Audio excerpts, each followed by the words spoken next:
राज पुकारो राज जनकार है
राजा निघाला जगवारी जनकवीर आपण गा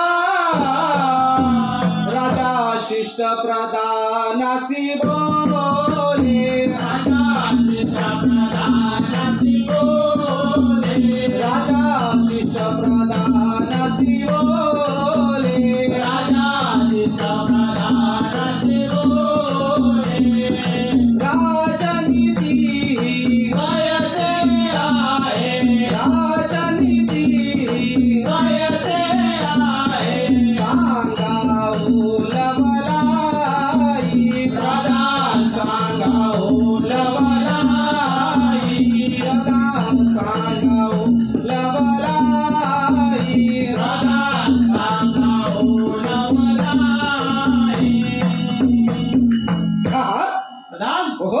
या राज्यात कोणत्या प्रमाणे चाललेलं आहे राज्य आपलं महाराज? आपण ज्या ज्याप्रमाणे आदेश सोडलेला आहात त्याप्रमाणे सगळं काही ठीकठाक सुरू आहे म्हणजे झालं.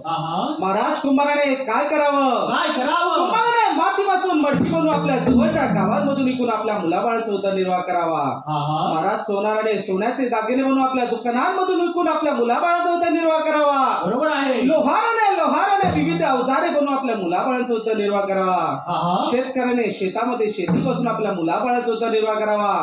महाराज इथे उपस्थित सर्वांना एक महत्वाचं सांगायचं म्हणजे लोक कलाकाराने आपल्या लोककलेच्या माध्यमातून लोकांचे मनोरंजन करून आपल्या स्वतःचा उदरनिर्वाह करावा. महाराज स्वतःचा उदरनिर्वाह करावा. ज्या ज्याप्रमाणे आपण आदेश सोडलेला आहात त्याप्रमाणे सगळं काय ठीकठाक सुरू आहे झालं. हो का महाराज? आपल्या आता उत्कर्ष मांडीवर बसून दोन तास भोजन करून गप्पा गोष्टी मारून म्हणजे झालं. चला तर मग एवढ्यात काय झालेलं बघा. राजा जनक प्रधान उत्कर्ष मांडीवर बसून गप्पा गोष्टी मारत आहे. एवढ्यात परशुरामाची स्वारी 6वा अवतार सोडून 7वा अवतार करण्यासाठी निघाली होती. जाता जाता राजा जनक कोण त्याचा भक्त होता. त्याला सतीच्या भेट देऊन जावी म्हणून परशुरामाची स्वारी राजा जनकाच्या दरबारी आलेली आहे.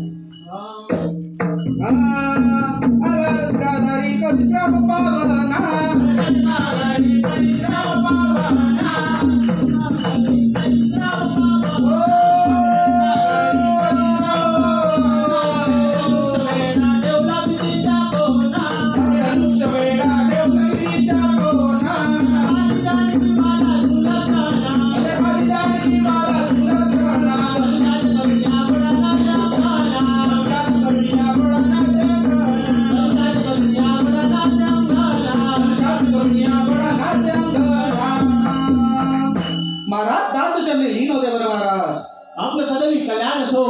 महाराज आपण ज्या त्यावेळी माझ्या दरबारी होता त्यावेळी पहिली माहिती देत होता.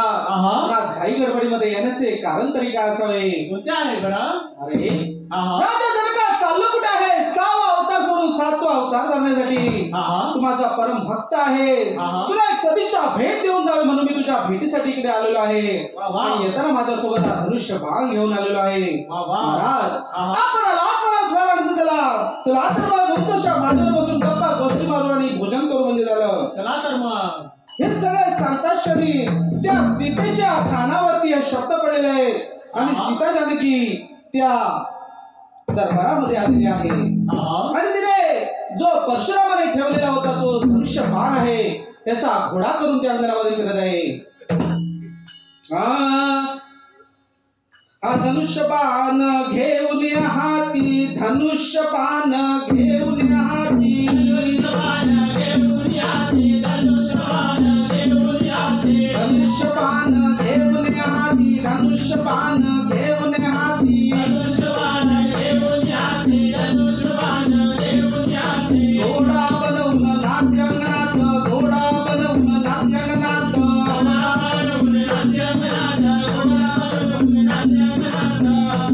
इथे काय झालेलं आहे बघा, त्या सीता जानकीने त्या परशुरामाचा जो बाण होता त्याचा तिने घोडा केलेला आहे आणि तो घोडा बनवून तिने आपल्या त्या अंगणामध्ये फिरलेली आहे. आणि एवढ्यात ती नजर कुणाची पडलेली आहे, ती परशुरामाची नजर त्या सीतेवर पडलेली आहे. हो का? आणि परशुराम त्या राजा जनकाला विचारले, अरे राजा जनका, ही अशी अवतारी देवी कोण आहे बरं?